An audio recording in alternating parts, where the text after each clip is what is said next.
ზოგისთვის ალბათ წარმოუდგენელია ეს მოწითალო ფერის ტაძარი, მაგრამ ჩვენ ესე ჩავთვალეთ საჭიროთ, რომ ნალესი ჩამოხსნილიყო და გამოჩენილიყო აი დღევანდელი იერსახე, როგორიც აქვს ტაძარს.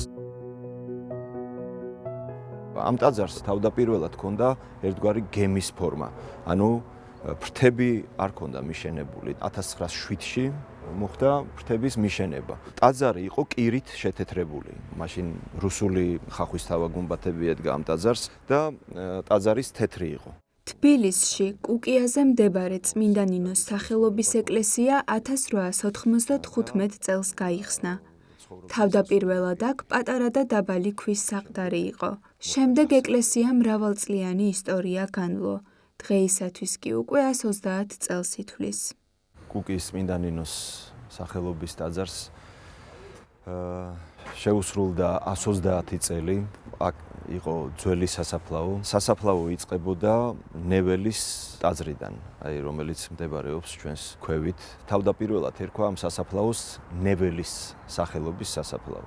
და შემდეგ, როდესაც ეს საფლავები გამრავლდა, მოგვიანებით უკვე რამდენიმე წლის შემდეგ იძულებული იყო თბილისის მოსახლეობა, რომ ეთხოვათ მაშინდელი ეგზარქოსისთვის მიტროპოლიტი პალადი რაევი, რომლის ლოცვა-კურთხევითაც მამა იოსებ ბერიძემ დაიწყო აი ამ ტაძრის მშენებლობა. და დაახლოებით 14,000 მანეთი ჯდებოდა მაშინდელი თანხით ამ ტაძრის აშენება. და მოხდა ისე, რომ ღვთისმადლით და ღვთისწყალობით სულ რაღაც 2 წელიწადში მოხდა ამ ტაძრის აშენება. ეროვნული მოძრაობის შემდეგ, როდესაც თამუნა ჭოველიძე დაიკრძალა აქ, მისი მამა ჩაუდგა სათავეში აი ამ ტაძრის განახლებას, არკადი ჭოველიძე. ღვთისმადლით და ღვთისწყალობით ჩვენი უწმინდესი პატრიარქის ლოცვა-კურთხევით ეს ხახვისთავა გუმბათები მოეხსნა ამ ტაძარს და დაადგეს ქართული გუმბათები წმინდა ნინოს ჯვრებით. ტაძარს გაუკეთდა სეისმური სარტყელი, გამაგრდა, მოგვიანებით მოხდა აი იმ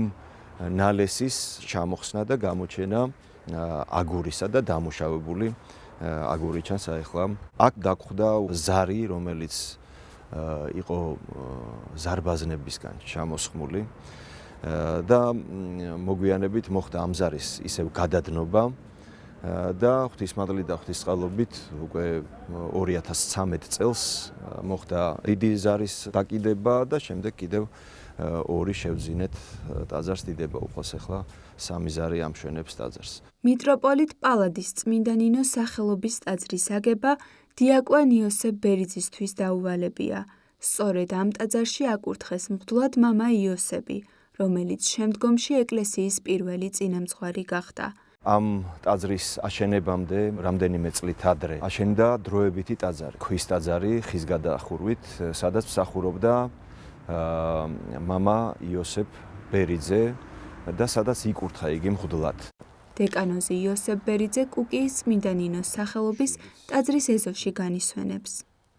აქ განისვენებს მამა იოსებ ბერიძემ, მისი აშენებულია ეს ეკლესია და მის გარშემო მყოფი შენობები. მარცხნივ იდგა ორსართულიანი სახლი. ეს იყო დარაჯისთვის, ვთქვათ, ეკლესიის, სასაფლაოს ტაძრიდან ხელმარცხნივ არის 2 ორსართულიანი შენობა, სადაც ცხოვრობდნენ სასულიერო პირები და ასევე იყო საკვირაო სკოლა. მოხდა ისე, რომ შემდეგ, როდესაც ბოლშევიკები შემოვიდნენ, მათ დაატოვებინეს ეს შენობა, იქ მცხოვრებ სასულიერო პირებს და სამწუხაროდ მამა იოსებსაც. არსებობს ასეთი წერილი თხოვნა მრევლისა, რომელიც ითხოვს, რომ მამა იოსები დარჩეს, იმიტომ რომ ხანში შესული იყო უკვე მაშინ 68 წლისა იყო. და დარჩეს მის მიერ აშენებულ სახლში. მოხდა ისე, რომ აი ამ წერილის შემდეგ უკვე 4 წელიწადში გარდაიცვალა მამა იოსები 72 წლის ასაკში. და აქ განისვენებს თავისი შვილებიც, მცირეწლოვანი შვილებიც ილია, ირაკლი აქ განისვენებენ. კუკიის წმინდა ნინოს სახელობის ეკლესიას არაერთხელ ჩაუტარდა სარესტავრაციო და გამაგრებითი სამუშაოები. სრულიად საქართველოს კათოლიკოს პატრიარქის ილია მეორის ლოცვა-კურთხევითა და საპატრიარქოსთან არსებული ხუროთმოძღვრების, ხელოვნებისა და რესტავრაციის ცენტრის გადაწყვეტილებით ფრესკები ჩამოიხსნა და 2011 წელს ტაძარი ხელახლა მოიხატა. აქ დღემდე არაერთი დიდი სიწმინდე ინახება. თავდაპირველად ტაძარი არ იყო მოხატული, გუმბათზე იყო რაღაც ვარსკვლავები გამოსახული, ისე თეთრი ფერი ჰქონდა კედლებს. და მოგვიანებით უკვე 1999 წლის 9 აპრილს თქვენ გახსოვთ, ტაძრის სტუაში დაიკრძალა 16 წლის თამუნა ჭოველიძე. ის დაიღუპა 9 აპრილს. ამის შემდეგ მისმა მამამ, ასე ვთქვათ, ითავა ამ ტაძრის რესტავრაცია და რესტავრაციის ფონზე მოხდა ტაძრის მოხატვაც. 4 მხატვარი იყო მაშინ, ვინც ხატავდა ამ ტაძარს. შემდეგ ისე მოხდა, რომ როდესაც მე გადმომიყვანეს ამ ტაძარში, გარკვეული შეუთავსებლობა იყო კანონიკასთან და ჩვენი უწმინდესი პატრიარქის ილია მეორის ლოცვა-კურთხევით მოხდა ჩამოხსნა ფრესკებისა და ხელახლა მოხატვა. აი მოხატვა ჩვენ დავიწყეთ 2011 წელს. ცხონებული გოჩა ცერსვაძე იყო პირველი ხატმწერი, რომელმაც დაიწყო ამ ტაძრის მოხატვა და საკურთხეველი, ზედა ნაწილი, გუმბათი, ყელის ჩათვლით მთლიანად გოჩა ცერსვაძის მოხატულია და შემოსასვლელში დასავლეთის კედელზე არის გარდამოხსნა, რომელიც მოხატა გოჩა ცერსვაძემ და შემდეგ სამწუხაროდ გარდაიცვალა 2 წელიწადში.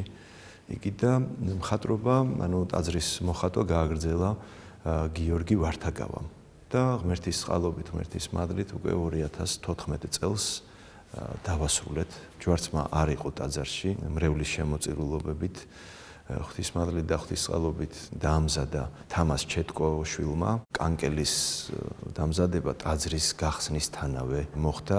ამ პროექტის ავტორი და თვითონ ხატების შემქმნელი არის პავლე კოლჩინი იყო ასეთი ხატვარი, რომელსაც ეკუთვნის აი ამ კაკლის კანკელის შექმნა. ჩვენ უბრალოდ აი შემდგომში, როდესაც მოხდა რესტავრაცია ამ ტაძრისა, ესეთი გავამშვენეთ, ასე ვთქვათ, მოოქროვილი მეტალით და თვლებით ეს კანკელის ხატები.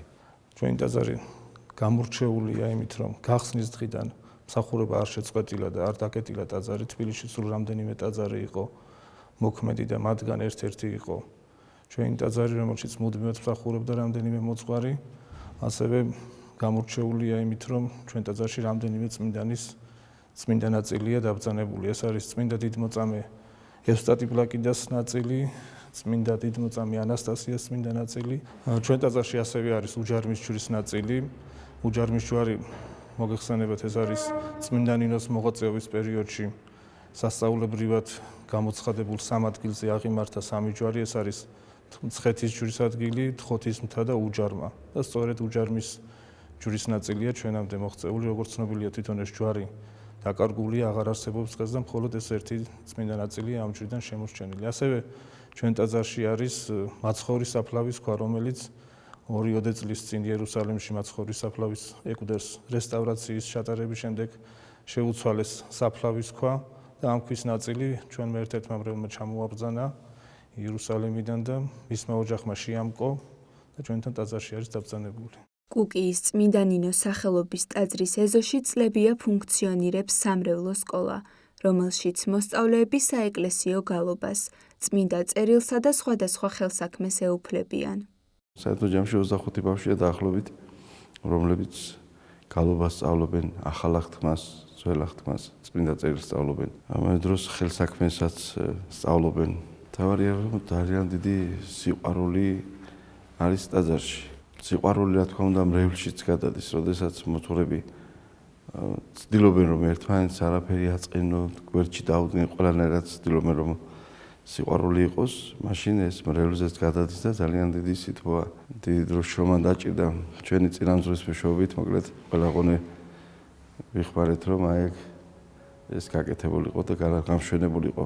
27 იანვარი, მოციქულთასწორი ქალწულის წმინდა ნინოს ხსენების დღე აქ ყოველთვის განსაკუთრებული სიხარულით აღინიშნება. როგორც მღვდელმსახურები ამბობენ, მრევლს აღნიშნული ტაძრის არსებობის ისტორიის შექმნაში დიდი წვლილი მიუძღვის და სწორედ მათი სიყვარული და თანადგომაა ის, რაც სასულიერო პირებს ყოველდღიურად უდიდეს ძალასა და შემართებას მატებს. მე მინდა მადლობა გადაუხადო ყველა იმ ადამიანს, ვინც თავისთავად ამ ტაძრის მშენებლობაში მიიღო მონაწილეობა, დასაწყისიდან მოყოლებული დღემდე ჩვენი მრევლის წევრები, ვინც თითოეული, ასე ვთქვათ, შესაწირი გაიღო აი ამ ტაძრის გამშვენებაში და მადლობა შევწირო უფალს პირველ რიგში, რომ არსებობენ ადამიანები, რომლებიც ღვთისმადლით და ღვთისწყალობით ზრუნავენ ჩვენი ტაძრის გამშვენებაზე.